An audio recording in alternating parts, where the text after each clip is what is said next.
ইয়া রাসূলুল্লাহ, আপনাকে ভালোবাসতে কোনো কারণ লাগে না। এখান থেকে যদি সেজদা দিয়ে কিয়ামতের দিনও উঠি, তারপর আল্লাহ তাআলার শুকরিয়া আদায় করে শেষ করতে পারবো না, শুধুমাত্র মুসলিম করে দুনিয়াতে পরিচয় দেওয়ার জন্য।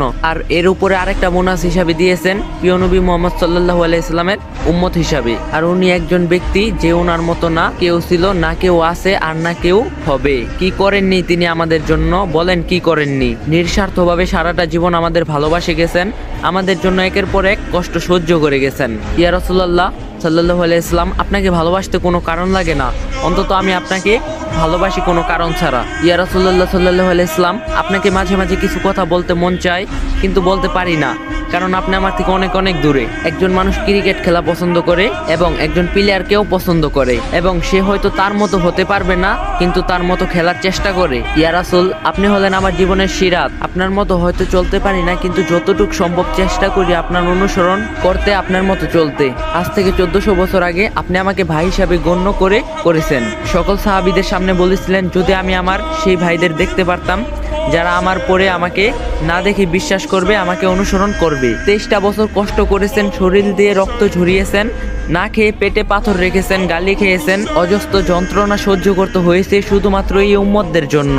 আমিও সেই উম্মতের একজন, আর আপনাকে ভালোবাসতে কোনো কারণ লাগে না আমার। নিঃস্বার্থভাবে ভালোবাসে গেছেন আমাদেরকে, অজস্রভাবে পানি ঝরিয়েছেন, চোখের রাতের পর রাত নামাজে কেঁদেছেন, কখনো নিজের জন্য নয়, শুধুমাত্র আমাদের এই উম্মতদের জন্য। কাল কিয়ামতের দিন আপনি আমাদের জন্য সুপারিশ করবেন, কবরে আপনাকে দেখানো হবে, আপনি তখন হবেন একমাত্র ভরসা আল্লাহর কাছে সুপারিশ করে জান্নাতে নিয়ে যাওয়ার, যেখানে নিজের মা বাবা ভাই বোন আত্মীয় স্বজন বলবে, তুমি কে, আমি তো তোমাকে চিনি না। নিজের মা, আপন মা যে সন্তানকে এক মুহূর্ত না দেখলে পাগলের মতো হয়ে যায়, সেই মাও বলবে, আমি তোমাকে চিনি না, আমার কোনো সন্তান ছিল না। যে বাবা সারাটা জীবন শেষ করে দেয় সন্তানকে সুখে রাখতে, সে বাবা বলবে, তুমি কে, আমি চিনি না, আমার কোনো সন্তান ছিল না। তখন আপনি এসে বলবেন, তুমি আমার উম্মত, আমার সাথে চলো, তখন আপনি হবেন সকল ভরসা। তারপরও আপনাকে কেন ভালোবাসে না? আর আজ আপনার চরিত্র নিয়ে কথা বলে কাফের মুশরিকরা। কষ্ট হয় যখন কোনো মুসলিম ভাই ওদের সাপোর্ট করে, ওদের জন্য চোখের পানি ফেলে।